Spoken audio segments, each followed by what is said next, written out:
Guys, welcome back to our channel. Hope you all are doing well. So आज की जो video है वो है subclass 462 first work and holiday visa के रिगार्डिंग। सो इससे रिलेटेड हमारे चैनल पे ऑलरेडी 2 वीडियोस अपलोड हो चुके हैं, जिसमें फर्स्ट वीडियो में एक्सप्लेन किया हुआ है आपकी eligibility, step by step process, क्या इसकी फीस स्ट्रक्चर है और कौन एलिजिबल है, किस हिसाब से इसका सारा सिस्टम है, वो सारी चीज़ें फर्स्ट वीडियो में एक्सप्लेन किया हुआ है। इसके अलावा सेकेंड जो वीडियो है उसमें लाइव आपको अप्लाई करके दिखाया गया है कि कैसे आपने घर बैठे बैठे खुद अप्लाई करना है इस चीज़ को। सो ये जो वीडियो है ये थर्ड वीडियो है इस रिलेटेड टॉपिक का, जिसमें हम एक्सप्लेन कर रहे हैं कि सिलेक्शन कैसे होगा। हमने अपने कमेंट सेक्शन में ये चीज़ नोटिस किया है कि बहुत से लोगों को बहुत सारी प्रॉब्लम्स फेस करनी पड़ रही है। उन प्रॉब्लम्स को भी हम डिस्कस करेंगे इस वीडियो में। इसके अलावा सिलेक्शन किस हिसाब से होगा, कैसे आप सिलेक्ट हुए कि नहीं हुए वो चीज़ चेक कर सकते हो। सिलेक्शन के बाद क्या टाइम पीरियड है जब आपने अप्लाई करना है, वो भी हम इस वीडियो में डिस्कस करेंगे। सो स्टार्ट करते हैं।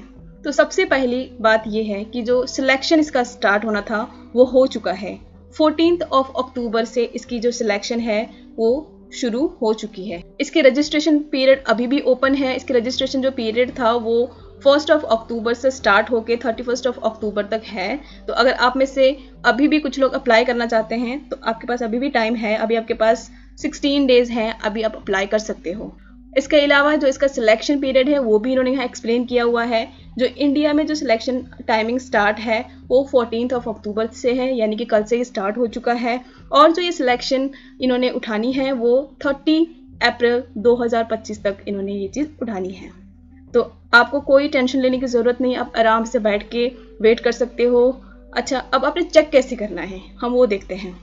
चेक आपने, एक तो इन्होंने साफ साफ लिखा हुआ है कि आपको अपनी ईमेल आईडी में ही आपको सिलेक्शन की लेटर जो है वो मिलेगी। अब समटाइम्स आप में से बहुत से लोगों को ये भी डाउट होता है कि क्या एक ही ऑप्शन है हम चेक करें कि अगर समटाइम्स अगर हमें ईमेल नहीं मिला सो क्या। तो उसके लिए आप क्या कर सकते हो, आप अपने जो ईमेल अकाउंट है उसको भी आप रेगुलर बेसिस पे चेक कर लो। ईमेल अकाउंट में अभी आपने देखा होगा आपका जो, अगर आपने सबमिट कर दिया है तो आपका यहाँ पर जो स्टेटस है वो रिसीव्ड लिखा हुआ आ रहा है। अगर आपका सिलेक्शन हो गया है तो आपको उसमें सिलेक्टेड लिखा हुआ आएगा यहाँ पर।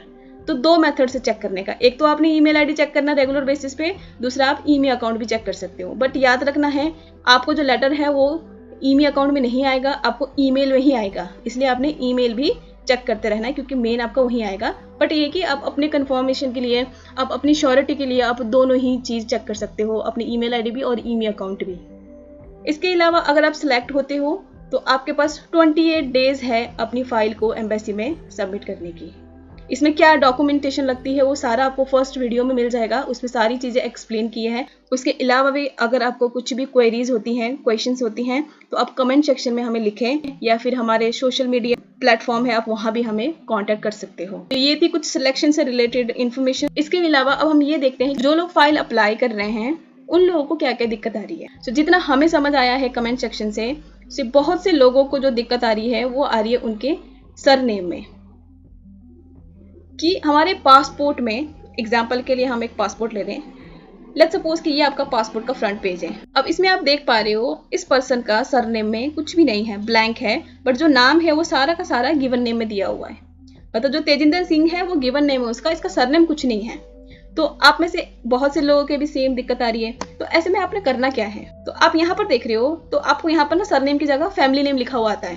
तो ये भी कंफ्यूजन है कि वहाँ सरनेम लिखा हुआ है, यहाँ फैमिली नेम क्यों लिखा हुआ है। दूसरे गिवन नेम यहाँ लिखा हुआ है, और अगर आप यहाँ देखोगे यहाँ भी गिवन नेम लिखा हुआ है और गिवन नेम में ही सारा नाम दिया हुआ है।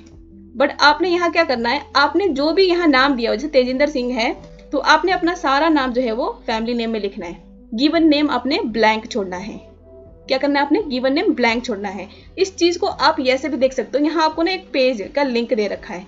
अगर आप वो क्लिक करोगे ना, यहाँ पर ये इन्होंने साफ साफ लिखा हुआ है कि जो फैमिली नेम है वो आपका लास्ट नेम होता है या फिर सरनेम होता है। उसके अलावा रूल्स में उन्होंने बताया कि if you have only one name, अगर आपके पास सिर्फ एक नाम है, enter that name into the family name field. तो यहाँ पर इन्होंने साफ साफ ये चीज बोली है। तो आपका जो भी नाम है अगर सिंगल नेम है तो आपने उसको फैमिली नेम में ही सारा का सारा लिखना है, गिवन नेम को आपने ब्लैंक छोड़ना है। ठीक है, सो ये तो थी आपकी कुछ ये वाली दिक्कत। इसके अलावा जो दूसरी दिक्कत देखने को मिल रहा है वो ये मिल रहा है कि पे एंड सबमिट जब हम करते हैं तो वहाँ पर जो है वो पेमेंट के मेथड्स, कि इंडियन अकाउंट से हम कैसे पे करें। तो उसके लिए आपने जो सिलेक्ट करना है ना, अगर आप यहाँ देखोगे जो पेमेंट ऑप्शंस है वो पेपाल है, यूनियन पे है, बी पे है या डेबिट और क्रेडिट कार्ड है। बेस्ट ऑप्शन क्या है, वो है आपके पास डेबिट एंड क्रेडिट कार्ड वाला ऑप्शन। आपने ये जो ऑप्शन है इसको चूज करना है। कंट्री एड्रेस में आपने यहाँ पर इंडिया चूज करना है, ये चीज याद रखना, ऑस्ट्रेलिया नहीं चूज करना है, क्योंकि वो ऑस्ट्रेलिया की वो है ईमेल अकाउंट है, तो उन्होंने वहां पर बाय डिफॉल्ट ऑस्ट्रेलिया लिखा हुआ आता है, बट इट डजंट मीन कि आपने वहां पर ऑस्ट्रेलिया ही पुट करना है, आपने वहां पर इंडिया चूज करना है। Then you have to enter your address and आपका जो है वो कार्ड डिटेल्स। एक चीज और याद रखनी है, आपके कार्ड जो है वो उसमें इंटरनेशनल पेमेंट ऑन हो, इस चीज का मेक श्योर करना है, क्योंकि अदरवाइज पेमेंट आपकी नहीं हो पाएगी।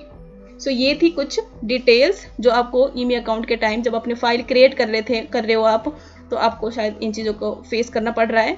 सो ये थी कुछ इन्फॉर्मेशन। इसके अलावा एक और क्वेश्चन था कमेंट सेक्शन में जो मैं नोटिस किया था कि जो $25 हम पे करेंगे अगर हमारी फाइल सेलेक्ट नहीं होती है तो वो क्या रिफंडेबल है, तो इसका आंसर है नहीं। वो आपकी सिलेक्ट हो चाहे आपकी ना हो, आपकी जो $25 है जो कि नियर अबाउट आपका 1400-1500 इंडियन रुपीज जाता है, वो आपकी रिफंडेबल नहीं है किसी भी केस में। So that's it for today's video guys. Hope ये वीडियो आपके लिए हेल्पफुल रही होगी। इसके अलावा मैक्सिमम से मैक्सिमम आप लोग इस चीज़ के लिए अप्लाई करो, क्योंकि ये एक बहुत ही गोल्डन अपॉर्चुनिटी है। आपको आई नो कि 1400 to 1500 आप में से कुछ लोगों के लिए वो बहुत अमाउंट बड़ी अमाउंट हो सकती है, बट एक अपॉर्चुनिटी भी है, क्योंकि इसके आप आगे देखोगे तो बहुत ज़्यादा लॉन्ग प्रोसेस नहीं है, बहुत ज़्यादा आपको इसमें पेमेंट का नहीं है। सो आप इसके लिए एक ले सकते हो चांस, अगर आप करना चाहते हो तो। बाकी कुछ भी क्वेरीज आती हैं, we are here to help you guys. और आप मुझे ज़रूर बताना आप में से किस किस को सिलेक्शन लेटर मिल गया है, और आगे और अगर इस रिलेटेड वीडियो आप चाहते हो तो कमेंट सेक्शन में ज़रूर लिखना। Thank you so much.